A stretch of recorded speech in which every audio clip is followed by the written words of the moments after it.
गेल्या 3 महिन्यांपासून एसटी कर्मचाऱ्यांचे पगार होत नसल्यानं आज कर्मचाऱ्यांनी आपल्या घरासमोरच आक्रोश आंदोलन केलं असून नाशिकमध्येही प्रशासनाचा निषेध करण्यात आला आहे.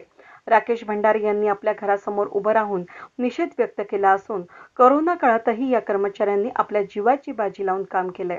मात्र त्यांच्याच पदरी निराशा आल्यानं आता त्यांच्यावरच आंदोलन करण्याची वेळ आली आहे. यावेळी एसटी कर्मचारी योगेश लिंगायत आणि राकेश भंडारी यांनी अधिक माहिती दिली.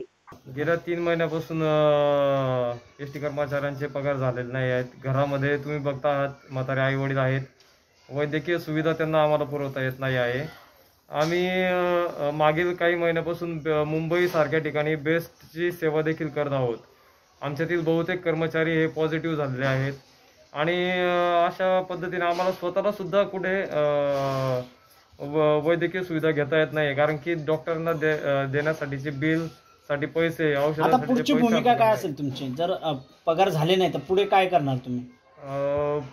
आता मायबाप सरकारला आमचं एवढंच म्हणणं आहे की आमचे पगार लवकरात लवकर करण्यात यावे. माझं नाव योगेश भालचंद्र लिंगायत.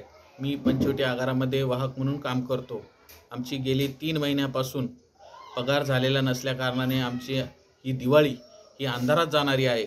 म्हणून आमचे मायबाप सरकारला एक विनंती आहे की त्यांनी आमचे पगार व इतर भत्ते ताबडतोब द्यावे, जेणेकरून आमच्या मुलाबाळांचं आज शिक्षणाचं पण खूप हाल होत आहे. इतर सोयी सवलतीसुद्धा आम्हाला त्यांना देता येत नाही आहे.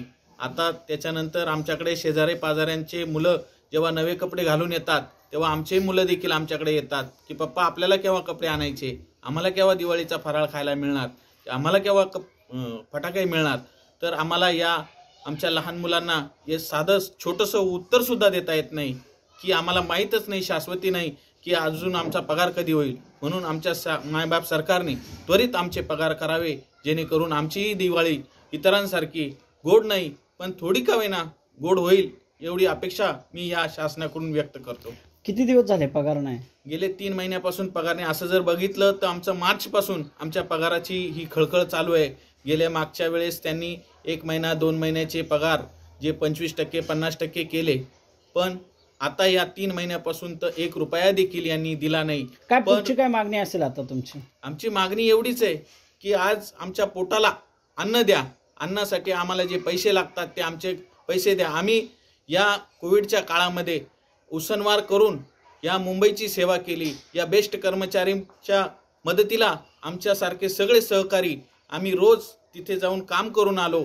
पण आम्ही ज्यांचे उसने पासने पैसे घेऊन आम्ही तिथं कामाला गेलो त्यांचे देखील आमचे पैसे अजून उसने दिले गेले नाही. आता आम्हाला ते लोक सुद्धा उसनवार देत नाहीये.